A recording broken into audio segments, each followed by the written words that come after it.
capture some words in that song because I prayed a blessing on us in the beginning. I need a mic. Is it on? Okay, bring it up a little bit then. What if the trials of this life are your mercies in disguise? We pray for blessings, we pray for healing and prosperity, but what if the trials of this life are His mercies in disguise? We need to broaden our perspective and our expectations of God because He might have us, He's extruding us, He's bringing us through the crucible for refinement and purification. And so it's not always comfortable. It doesn't feel safe. It's frightening. And so this morning, let's make sure that throughout all that, we're celebrating life in the here and now, in the land of the living. I love that phrase, in the land of the living. David uses it in his Psalms. Not just in the sweet by and by, right? We celebrate people's lives after they die. What's the matter with us? Let's celebrate life in the here, in the here and now, in the land of the living. And I really want to focus on that. If you recall, we've been looking at honoring. And it began with the passing of Dorothy Burbank, and then the passing of Jimmy Carter, and then Tim Vivian was here, and we honored him for his graduation from the Highway Patrol Academy. And so let's just keep that going because I think everyone in here is worthy of honor. And you might think, oh, I'm not on that list. Well, no, somebody knows something about you or has seen something about you that is worthy of pointing out in the way of honor. And so I introduced you to the Character Council success. The character determines success. 3 steps of praise. Commit this to memory. Give the definition of the character quality. Define what that character quality is, and in this little card, it gives you a way to express that. This is what you do with another person. You look them straight in the eye, and I did this with you, not really up close last time, but addressing you as being people of great generosity. And then offer a specific illustration of how it was demonstrated. This is for everybody. Explain the benefit to you and or others. That's how you build someone up and how you honor them. And we have more of these, and I would encourage you to get one. I think Nancy knows where they are. And have it. Keep it in your purse or your wallet and look for the occasions to use it. Be proactive. Be intentional about building people up. I know when I want to do one on exhortation, I look to Doug Beams. I think of Doug Beams when I think of an exhorter. Someone who, and I'll do it right, but not right now. I just want to say it. You think of something, it's a character quality, and someone comes to mind, make sure you express it. That's about celebrating life in the here and now, not waiting until they're gone and then saying those nice things in the form of a eulogy. I mentioned King David, who talked about and expressed living in the here and now, and here it is. He's going to talk about his belief. I would have despaired had I not believed that I would see the goodness of the Lord in the land of the living. You know, if our only hope is that one day in that sweet by and by we'll see the Lord and then we will see His goodness, man, you're missing a lot. I am missing a lot. I know I am. Because there's so many things going on. I'm so involved in the nuts and bolts of life. David, he was a charismatic leader. He was also a musician, so he had this strength side, and then he also had this tender, gentle side.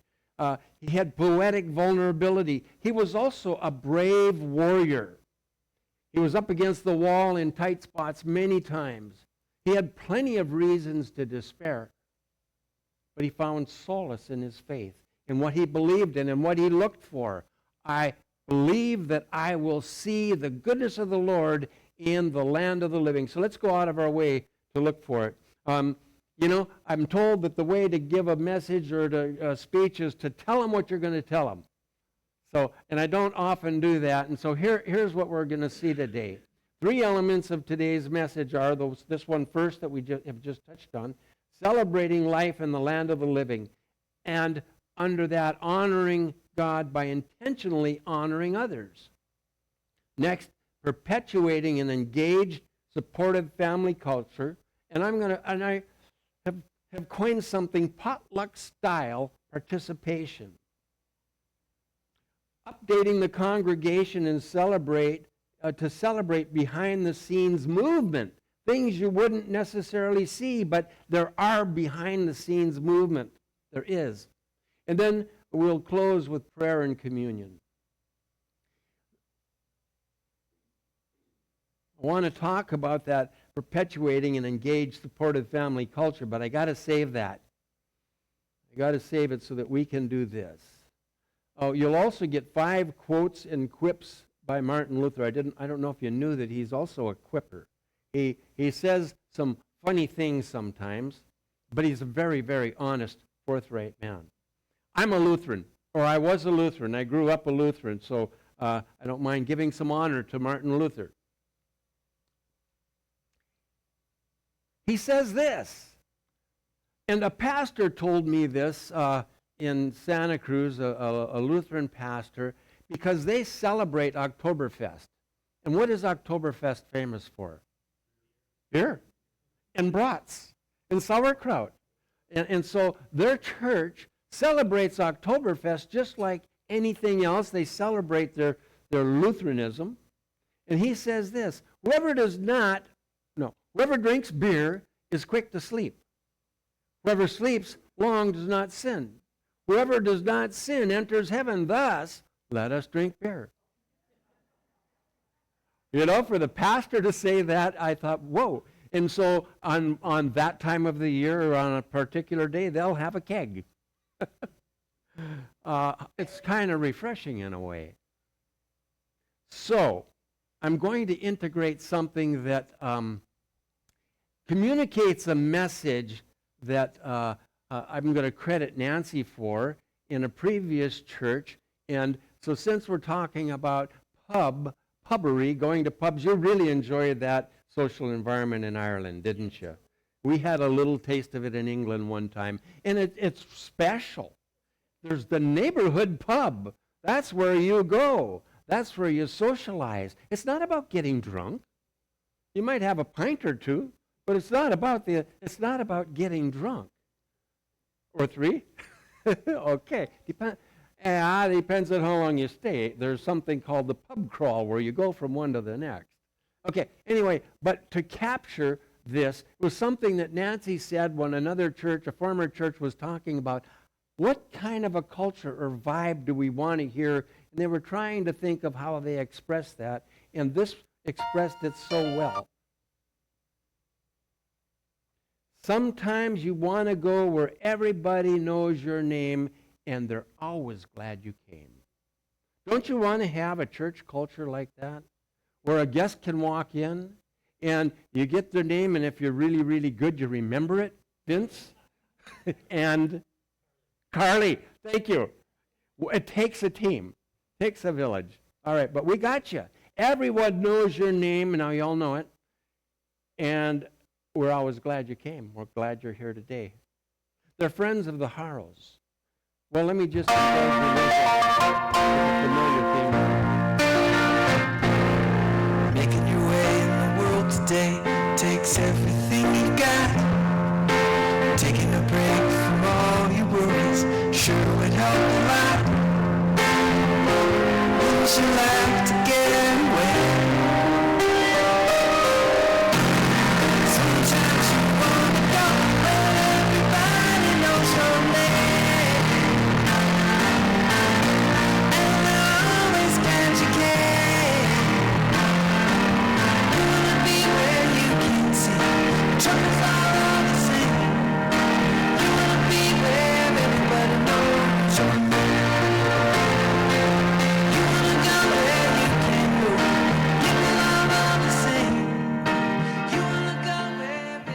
coming back to this opening theme of giving honor by celebrating the lives of the ones we love here and now in the land of the living. I want to commit this moment to giving honor to the Harrell family, remembering and honoring the Harrell family today. And so, Lord, as we look at this picture, we see dear friends, and one of them is gone now, but he's gone to a better place. Lord, your trials prove to be your mercy in disguise. And so, Lord, we turn that attention now to Karen, and we ask, God, that you would buoy her up in this time of loss for 60 years, 6 decades of life together and family and trials and joys and service. We thank you, God, for their impact on our church over these many years. If you haven't signed the condolence card, it's going around for that very purpose. Does anyone need it? Back there? Come on up. One of you come on up, and then Marilyn has it. But we'd like to get it in the mail today. So remembering the Harrows, that was one piece that I wanted to do in the sphere of honor, keeping honor alive within our congregation and beyond. Now, this was the part I wanted to talk about, perpetuating an engaged, supportive family culture. I want that to be the vibe, the feeling, the flavor here. Devoted to serving, and I'll call it potluck-style participation. When you come to a potluck, you bring your best, your very best to share. You bring your favorite meal, the one you like to prepare, the one you've gotten accolades for, the one your family enjoys. It's not just come to the meal empty-handed or looking for the least you can do. No, that's not the culture that we want to perpetuate. We want to perpetuate a culture where you give and do the most you can do, and you look for the opportunity. And we're going to look at doing it not only here, but outside, beyond. We're going to learn about or talk about blessing. It's prayer, yes, you can say bless you, but it's also hands-on service, if possible. And I want to give you an example or two of that today. And then the final thing will be to update the congregation and celebrate some behind-the-scenes movement. I love this quote by Martin Luther. He said, God does not need your good works, but your neighbor does. Isn't that good? Yeah. I mean, we might be trying to win favor with God by good works, thinking we're going to get attaboys and accolades, and it will be our key entrance into heaven. No, it's not. You can't earn that. But you can bless your neighbor. God doesn't need your good works, but your neighbor does. And so I want to highlight some family service opportunities. This past week, I went to visit Joyce and Jerry Caperton. Do you remember them? Do you remember what they look like? Is it fuzzy? Is it faded? Maybe you arrived since they've been here, but if it's fuzzy, if it's faded, kind of like this, then I want to use this opportunity to stimulate your awareness, to get a picture in your mind, and suggest that you give Joyce a midday call. I'm going to put her number up here for that purpose. But some things you can do. How can you see this as a family service opportunity? A family member that is family members that are missing. Joyce and Jerry. You know, when I saw her, I said, unfortunately, I hate to say it, out of sight. How does that wrap up? Out of mind. Is it true? So easily true. We have plenty, more than enough to do, more than enough people to connect with, that it's so easy to be out of sight and out of mind. And for them, there have been deaths in the family, and there are a lot of health issues that have been going on. Do we need any more heat in here? It's as simple as, okay, I'll go with him. We'll let the man answer that. Okay. I see you brought your bear rug. No, you don't have to be sorry. Anyway, I think about the Capertons, and once in a while it's a matter of a call. And Joyce talks a lot in Longville because she's lonely. She doesn't. She probably. I'm sure she talks to Jerry, but you have to be able to decipher what Jerry is saying. And he kind of admitted tearfully, my brain doesn't work. Now, when I saw them, I noticed that both of them were walking like this, and it was different than I saw them last time. Jerry has a deep cough, and the doctors haven't been able to pinpoint what it is. So that's part of his condition. Joyce was wearing a knee brace, and she, not too long ago, was hospitalized. She's got plates in her neck, and things were coming apart. But she fell and injured her leg, and her foot was bothering her. And when she went to see the doctor, he said, it's not your foot, it's your knee. One part's connected to the other. We favor something, and the other part pays a price. Now, she takes care of Jerry. He needs attention and care. And the concern is, now what? If I get knee surgery, who's going to care for Jerry? And she asked me a couple of questions, and I said, expect to be laid up for at least a couple of weeks, and you need a coach or somebody there for you. But she can't think of herself. All she can do is be concerned for it. So here's someone who benefits by a call, a visit, and when you go there, if all you're doing is listening carefully and listening for how you could assist. And then close that time with prayer. And for listening on how to assist her, Jerry's doctor is at El Camino in the Bay Area. His medical help is at El Camino. It's hard for them to get there. Now she's not really driving. Well, it went in here, and I see a problem. And I suggest Nancy's doctor was Dr. Steve and Dr. Adelaide in Prunedale. Now it's Natividad, and for them to find a doctor with a nearby hospital. Last time he needed a ambulance ride, it took them to Hazel Hawkins, much as they didn't want to go there. Then they had to get transferred again, but the ambulance doesn't pay for that, or the ambulance doesn't cover that. So, then the next morning, she called, very, very next morning, called to say, I think our thermostat has stopped because it's ice cold in here. Well, I know what to do with that kind of stuff. I just don't have the freedom to go and check it out myself. And so I called the people we use that I just used in the classroom over there to resolve a problem with our own heater. You ladies will know. Men are a little more durable.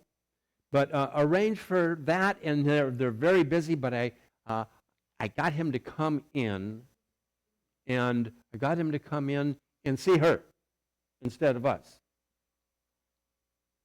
And he took care of it. I asked him, what was it? Yeah, it was a thermostat. A family service opportunity. Do you recognize this person? Yeah, out of sight, out of mind. Visit, listen, assist, pray. There's not much she needs in the way of assistance because, in her mind, she's sneaking out at night and going to the restaurant. It's a wonderful thing about dementia. It's one of the bennies about dementia. You can be a naughty girl or a naughty boy and imagine that you've gone out to eat and nobody saw you leave. Yeah, and so she doesn't need much, but she loves the company, and believe it or not, she still recognizes us those times we do get up there. Well, there's Shirley. This is an old picture. I have some newer ones, and I wished I had had one. You can call, or you can. She's not so easy to reach, but you can send a card. You can visit. You know, sometimes if you ever go up that far in that direction, and it's the right time of day, it's worth stopping by for half an hour. You can listen, you can assist, and you can James says this about pure and undefiled religion. It's to visit orphans and widows in their distress.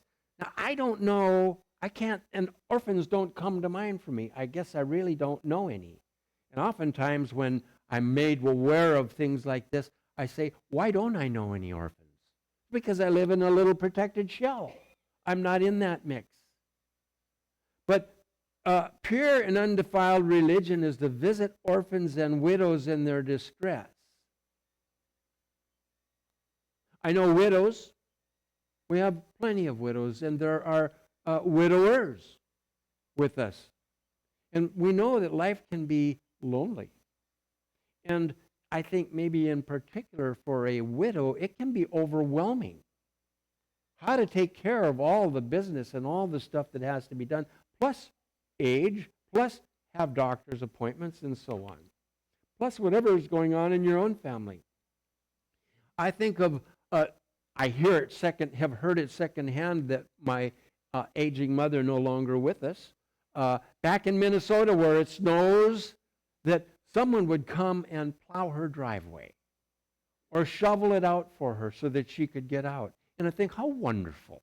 What a good example that is for me.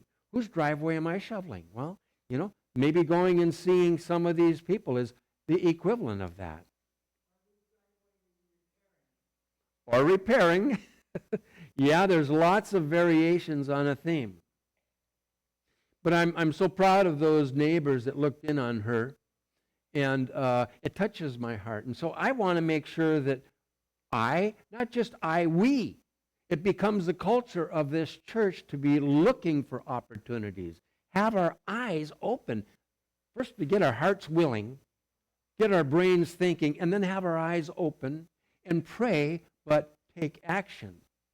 So James addresses that also wonderfully. He says, so then, let's work for the good of all whenever we have an opportunity. And especially, this has always struck me as strange, and especially for those in the household of faith. It's not strange, is it? How much more the people you know that you share the faith with. Reminds me of a story some of you probably heard about a preacher that comes out into the country, and he's going to drop in on a farmer out there, and he sees that the land is being cleared. It looks so much better than it did last time, and the preacher says, that sure is a fine job the Lord has done clearing all this land for you, isn't it? And he says, yeah, I suppose you could say that, but you should have seen the stumps and bramble before I got here. You follow the humor in that? The preacher is giving God all the credit, but it involves action. He could pray that the land would be cleared and that the rocks would be pulled and the stubble and the stumps. Could you hit the heat a little bit, Bruce? If I'm cold, it must be cold. Yeah, you going with that one? Okay. So it's that idea. Let's work for the good of all whenever we have an opportunity, and especially for those in the household of faith. And then let's look for those opportunities. And I want to add to family service, community service opportunities. And I'm going to give you an example of that I was very happy to encounter. I mentioned Joyce and Jerry Caperton. Now we're going to look at somebody by the name of Gloria. I'll bring that up in just a second. But let's look at what James has to say and why I would be saying it to you. He says, but someone will say, you have faith, I have deeds. Show me your faith without deeds, and I will show you my faith by my deeds. You foolish person. Do you want evidence that faith without deeds is useless? And then he goes on to use Abraham as an example, who was told to sacrifice his son. And he obeyed up to the point that God stayed his hand. He had faith that God would raise his child to life. So I'm going to put a name up here and associate it with prayer and action. This gal's name is Gloria Hall. You say, Gloria Hall, who's that? Well, Gloria is an inspirational older lady at physical therapy that I see. Comes in and works all the equipment. We chat. I'm on the treadmill, she's on her machine, or making the rounds. And we started to chat a little bit. And I learned that she's a cancer survivor with a joint replacement that was giving her trouble. And now she's a widow. She extended, when it was time to go, or while we were talking, she extended herself and said she would pray for my upcoming surgery. Do you know about that? That's tomorrow. I'm going to have a new disc put in my neck. She extended herself. She did exactly what I'm talking about doing here. She stepped out and said, I will pray for you. And then it occurred to me to extend myself to this sister in Christ. So I asked her, how can I pray for you?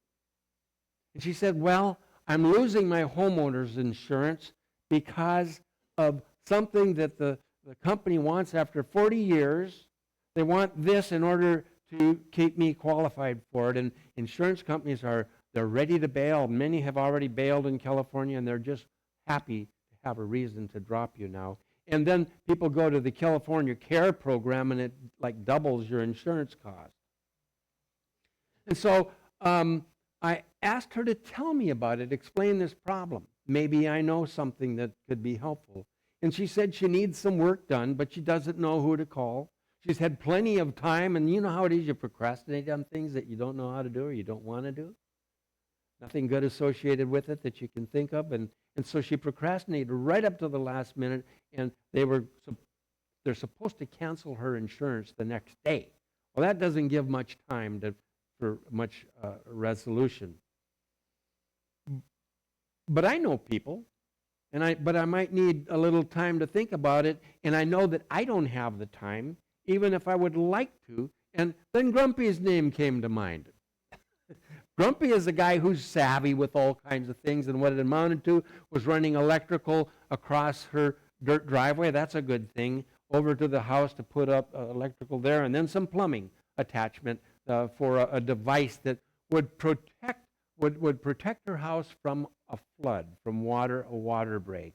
When a massive flow of water goes through it, it stops the water. That's the idea there. And we know about that because we had, my insurance company gal said, don't call it a flood. You're not protected for flood insurance. You have a water issue, and, tell the claims people that. So, I just want to say that, and here's where prayer and action comes in. She says, well, I'll just let God take care of this. And I said, prayer matched with action is what's needed here. There's been no action. You're in the final hours of this. What you need is a solution. And maybe God sent me. And maybe God sends Grumpy, or maybe God sends, I just came to understand that Vince is a contractor, a plumbing and electrical contractor. It's called networking, and I'm not pointing at you. I'm just, So,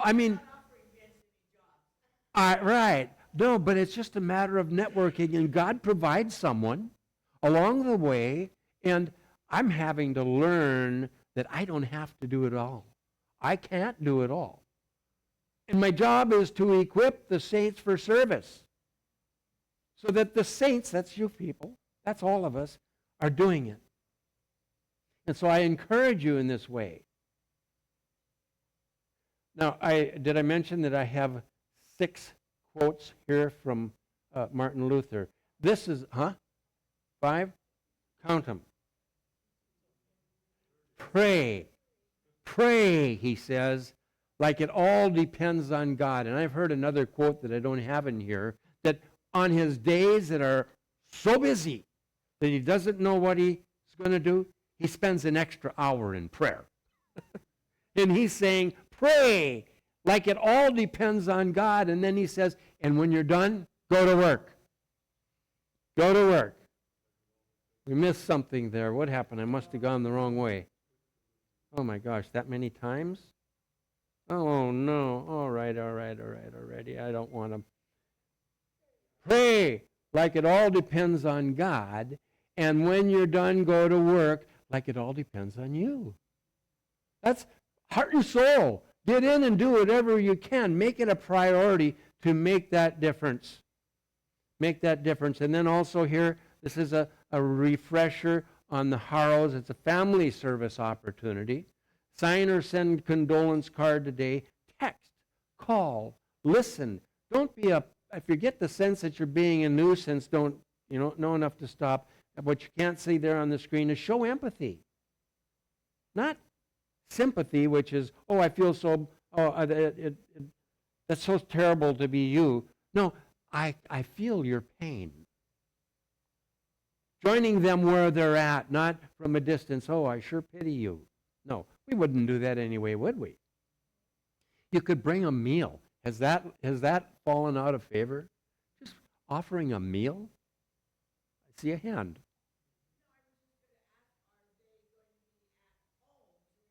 Well, there's always a connection that needs to be made. Always necessary. We'll catch. I'm going to set this here. And if somebody wants to talk, would you just run it over to him, press the button, and Bruce will follow with the camera. Okay, that one's fine. So 3 elements of today's message. Celebrating life in the land of the living, honoring God by intentionally honoring others, perpetuating an engaged, supportive family culture. Why don't I give you the slide? An engaged family culture. Potluck-style participation. Don't come to the meal empty-handed. Don't come to church thinking everybody else does it. They'll take care of the business. No. How has God gifted you? What talents, what skills are invested in you? Because that is what they are. They're invested in you for what you can do, for how you can be part of the solution, part of the benefit of a church family. You have to feel bad for people who don't have a church family and are coming into places where they have problems and they don't have anyone to turn to. And then this final thing here is update the congregation and celebrate behind-the-scenes movement. I want to, before I go there, I want to have us think culture. Think of it as the fragrance or the flavor this family exudes. It's a flavor, it's a feeling, it's a vibe that people feel when they're in our presence. And if that is alive, if that gets stirred up in you, it will follow you where you go. Nancy has often said, it begins in the home. What you do in the home is going to become part of who you are, and where you go, there you are, and that good fragrance is exuded. Think of it as a culture of this community here. I've always loved this one. If I thought the world would end tomorrow, I'd plant a tree. Doesn't make much sense, does it? Well, you might be wrong. People have prophesied and predicted that the world would end on such and such a day at such and such a time for a long time. A lot of trees could have been planted rather than all of the hand-wringing and selling off or charging up things that you would want. If I thought, so I'm going to use this as an application here. If I thought the world would end tomorrow, I'd plant a tree. And it's a metaphor for I would do something that is counting on tomorrow being a new day. And if it's entirely in God's hands, and he's going to say, yeah, but I don't have a tomorrow plan for you. Maybe it's personal. I don't have a tomorrow plan for you, Kevin. Today is the day. But your tree will grow. Or maybe I'm going to call an end to the whole thing. But you did the right thing. Right? If you get that, if I thought the world would end tomorrow, I'd plant a tree. You've heard me say openly and publicly here that it's time for Nancy and I to step down. It's time for us to capture what remaining years we have for things that we haven't been able to do or we've never even learned how to do. But you know what? I have also recognized it's not going to happen by itself.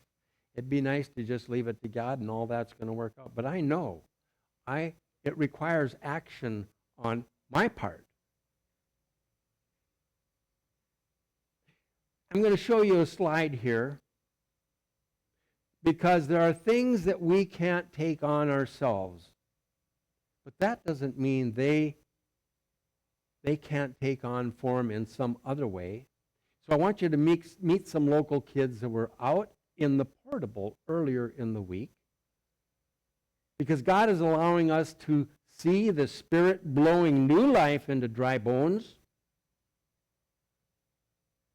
by letting us be a part of something that someone else is doing. Some local parents working under the banner of Child Evangelism Fellowship has launched CEF. And here you're seeing, you're getting to meet a couple of the youngsters, but there's more. A whole bunch more. New Child Evangelism Fellowship group. It meets at this point just once a week for about an hour and a half. And there you see a bunch of kids, and because Monica and Robin, who are key leaders there, Robin Brown and Monica, who lives just across the way, they bought a home that we sold. Because she doesn't have permission from parents to show her children, she had to black their faces out. Because she's doing it right. Mistakes we could make, ways we could get in trouble. And when she talked about doing this thing, I said, okay, that's a great idea. But I found I'm a very accommodating person, and it gets me in trouble. The I's have to be dotted, the T's have to be crossed, and I said, so submit a proposal. And these are some things you'll need to have in it, because if you don't have it, it's a dead deal. It's not going to happen. You're going to have to be able to give us a certificate of insurance for Romas Bible Church. You're going to have to do all of the background check and fingerprinting and have the necessary amount of people to do this on a consistent, regular basis if that's your intention. And we can't do that. For a lot of reasons. I won't get into all the details. And you're going to need more than one person or two people. And you know, plus you got to handle all these kids. And they're teaching the Bible in a way that children can receive it. And so currently, in their first session on Thursday, between 1 and 3 o'clock, 21 kids, pre-K through 6th grade, staffed by 6 vetted, background-checked volunteers, were back in our portable back there. Yeah.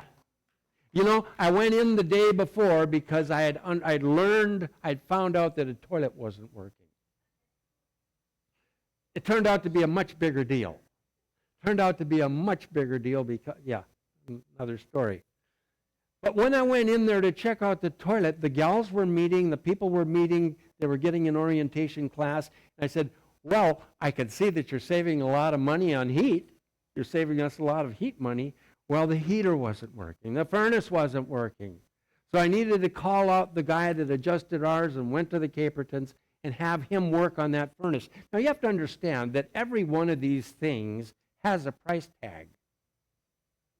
$500, yeah, well, a couple $100 for the toilet part, $500, I don't know, $300 for the heater, and I find out after I fix the toilet, then they tell me, I think we got a leak in the other room, and then I find out that the sink stopper doesn't work, and the towel dispenser is too hard for a kid to turn, and so the work is not done yet. We'll probably spend some more money, but it's a small price, is it not? Is it not a small price to have a presence in the community promoting the gospel to children that are so receptive? They're like sponges. So you saw earlier the valley of dry bones. Here's the passage. Ezekiel 37:5 and 6. This is what the sovereign Lord says to these bones. It was a vision that Ezekiel had. I will make breath enter you, and you will come to life, talking about the bones. He was one of those dry bones in this sense. I will attach tendons to you and make flesh come upon you, and cover you with skin. I will put breath in you, and you will come to life. Then you will know that I am the Lord. Now, this is spoken to you, but he's talking about all Israel. This is something, Israel has become a heap of dry bones. The life is gone. The heart is missing. They're off track. And so I want us to think in that way about the church. The church. Not just this church, but the church. God is concerned about churches that become a gathering of dry bones, that don't have the things that I've just mentioned, a couple of things, they're not caring for their own, they're not looking for opportunities to do it with others, they don't have an outreach to children or the community. And so I have to say, in all candidness, it's evident that we have run our course. Everything has a shelf life, an expiration date, and I have been seeing this for a number of years. Not really sure how to deal with it. But I want to say that God's Spirit will use other people to breathe new life into these dry bones. That's why I want you to know that the board, the governing board, the secretary treasurer represented to the corporation, myself, and Nancy, who's a bookkeeper and director of ministry development, are the board, your board that operate this church, that have to meet to make decisions. But we have recognized that we need to take some very big steps in this direction. And so we've formed what we've decided to call a transition team. And Andy and I are heading that up. And so I want to ask you to pray for the forward movement of a strong church in Aromas. It won't be this church as we know it. It's very clear to us as we work through this, and especially clear to me, something that our association director said, it's not about hiring a pastor, you're just kicking the can down the road. He comes to the same church, the same elderly group, the same absence of a worship team, the same absence of children's ministry, the same absence of of people who go out into the community and engage. Now, I wear a lot of hats around here. A new pastor who's not a garbologist dealing with the dumpster or seeing that the furnace gets fixed or the roof gets patched or whatever the things happen to be, all that's going to have to be hired out. So it's not just a matter of hiring a pastor. I'll never get off the hook. It'll still require oversight and management from a board that is tired, that is not qualified, capable, I'm referring to myself here, of doing something of the scope or scale that needs to be done. So it's become very clear to us that a pastoral search is not the way we want to go about it. We call that fishing in the deep blue sea. Fishing is sort of a picture that we're using here. Fishing. So there's those dry bones. I'd plant a tree. If it looks like it's going down the tubes, I'll plant a tree. And so we formed this transition team, specifically to deal with this problem. Myself as pastor, the elder, the secretary treasurer, Nancy, and Andy and I are both in a different color here because we're the ones who are going to take point on addressing this. The board has approved this strategic plan to investigate known possibilities. I have at least 3 very clear possibilities in a sequential order that we'll pursue. And I would have thought that some of them were happening by themselves, but that's a foolish assumption. And this is where Andy is very valuable. This is where Andy is very valuable because he has a good strategic planning mind. He has experience and he's a go-getter.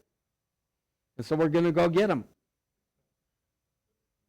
And what we're looking for, thank you, what we're looking for is to pass the baton to a larger established church to assume all admin, ministry, and operational responsibilities. You're going to see a big change.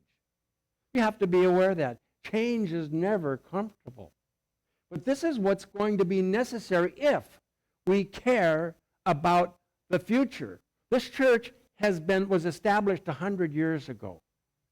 There's a little bit, my ego can't be in this. If I'm the person who is tending the flock when the church dies or comes to a point where we've outlived our expiration date, that doesn't look good on me. But you know what? That's not the important thing.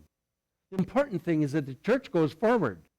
The church has new life. That the Spirit breathes into those dry bones. So we are putting our best foot forward.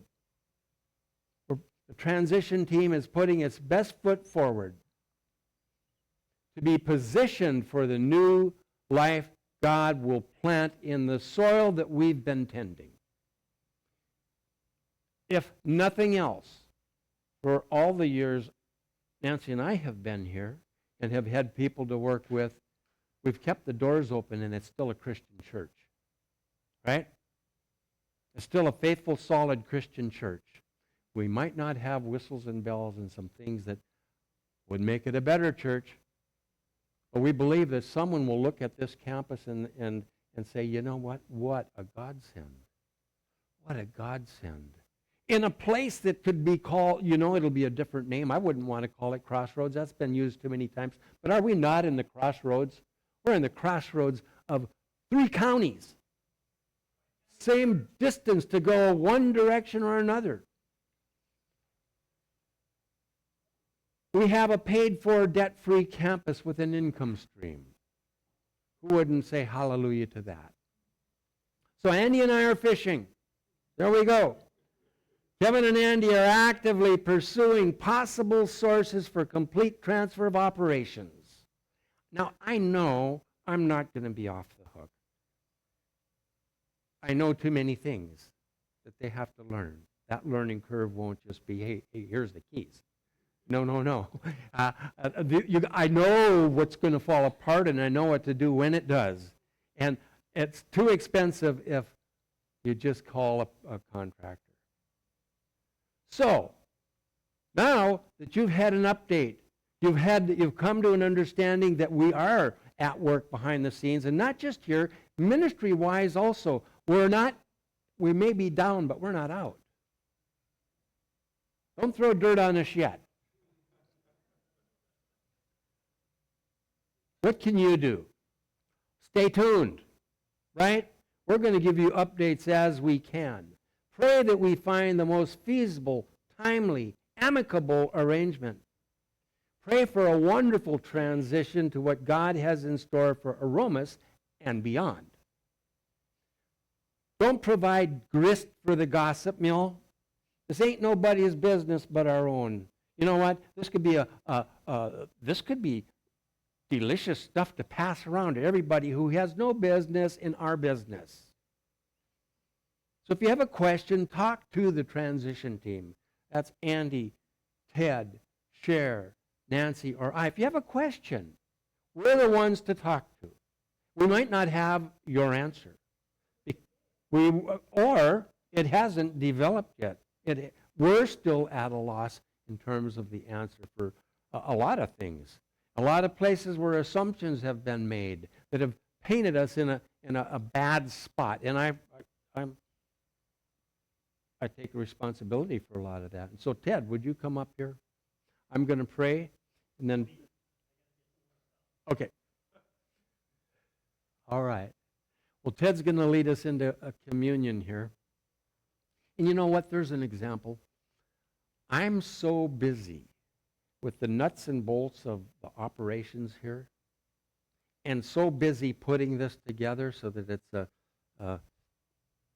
something that I can communicate in a broad sense. Thank you. That I asked Ted, because you know what? I don't want to treat communion as just one more nut or bolt, one more thing because it's on the calendar. No, it needs to be something that has depth and value to it. And so I've asked Ted, and that's a stretch for me to ask someone else to do something. So Ted, brother, God bless you. I look forward to taking communion.